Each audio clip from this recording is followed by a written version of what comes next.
Just 1 month ಅಲ್ಲಿ ನಾನು 500 plus ಮೆಂಬರ್ಸ್‌ಗೆ free ಆಗಿ ಅಫಿಲಿಯೇಟ್ ಮಾರ್ಕೆಟಿಂಗ್‌ನ ಹೇಳಿದ್ದೀನಿ. ಆಲ್ರೆಡಿ ಅರ್ನಿಂಗ್ ಕೂಡ ತುಂಬಾ ಜನ ಸ್ಟಾರ್ಟ್ ಮಾಡಿದ್ದಾರೆ. ಯಾರ್ಯಾರು ಅಫಿಲಿಯೇಟ್ ಮಾರ್ಕೆಟಿಂಗ್‌ನ ಸ್ಟಾರ್ಟ್ ಮಾಡಿದ್ದೀರಾ, ಸ್ಟಾರ್ಟ್ ಮಾಡ್ಬೇಕು ಅನ್ಕೊಂಡಿದ್ದೀರಾ, ನೀವು ಮಾಡ್ಬೇಕಾಗಿರೋ ಫಸ್ಟ್ ಸ್ಟೆಪ್ ನಿಮ್ಮ ನೀಶ್ ಚೂಸ್ ಮಾಡ್ಬೇಕು. ಕಿಚನ್ ಅಸೆಸರೀಸ್ ಮಾಡ್ಬೋದು, ಬ್ಯೂಟಿ ಪ್ರಾಡಕ್ಟ್ ಬಗ್ಗೆ ಮಾಡ್ಬೋದು, ಜ್ಯುವೆಲರೀಸ್ ಮಾಡ್ಬೋದು, ರಾಂಡಮ್ ಫೈಂಡ್ಸ್ ಮಾಡ್ಬೋದು.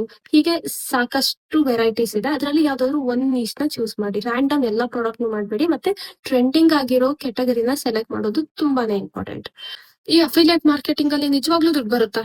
100% ಬರುತ್ತೆ. ನಾನ್ ಸ್ಟಾರ್ಟ್ ಮಾಡಿ ಜಸ್ಟ್ 1 ಮಂತ್ ಆಗಿದೆ. ಈ ಅಮೌಂಟ್ ನಮ್ಗೆ ಯಾವಾಗ ಬರುತ್ತೆ ಅಂದ್ರೆ, ನಿಮ್ ಲಿಂಕ್ ಇಂದ ಯಾರಾದ್ರೂ ಬೈ ಮಾಡಿ ಅದು ಅವ್ರಿಗೆ ಡೆಲಿವರಿ ಆಗ್ಬೇಕು. ಡೆಲಿವರಿ ಆಗಿ 1 ವೀಕ್ ಆದ್ಮೇಲೆ ಅವ್ರದ್ದು ರಿಟರ್ನ್ ವಿಂಡೋ ಕ್ಲೋಸ್ ಆಗುತ್ತೆ. ಅಲ್ಲಿಂದ 21 ಡೇಸ್ ಕೌಂಟ್ ಆಗುತ್ತೆ. ನೀವು ಪ್ರಾಡಕ್ಟ್ ವಿಡಿಯೋ ಮಾಡಿದ ತಕ್ಷಣ 21 ಡೇಸ್ ಅಲ್ಲ, ಅವ್ರ ರಿಟರ್ನ್ ವಿಂಡೋ ಕ್ಲೋಸ್ ಆಗಿ 21 ಡೇಸ್ ಆದ್ಮೇಲೆ ಆರ್ಡರ್ ಕನ್ಫರ್ಮ್ ಆಗಿ ಅದಾದ್ಮೇಲೆ ಡೈರೆಕ್ಟ್ ನಿಮ್ ಬ್ಯಾಂಕ್ ಅಕೌಂಟಿಗೆ ಬರುತ್ತೆ. ನೀವು ಆಲ್ರೆಡಿ ಬ್ಯಾಂಕ್ ಅಕೌಂಟ್ ನ ಲಿಂಕ್ ಮಾಡಿರ್ತೀರಾ, ಸೊ ಆಟೋಮೆಟಿಕಲಿ ನಿಮ್ ಬ್ಯಾಂಕ್ ಅಕೌಂಟ್ಗೆ ಅಮೌಂಟ್ ಕ್ರೆಡಿಟ್ ಆಗುತ್ತೆ. ಅದು 1 ರೂಪಾಯಿ ಇರ್ಲಿ, 5 ರೂಪೀಸ್ ಇರ್ಲಿ.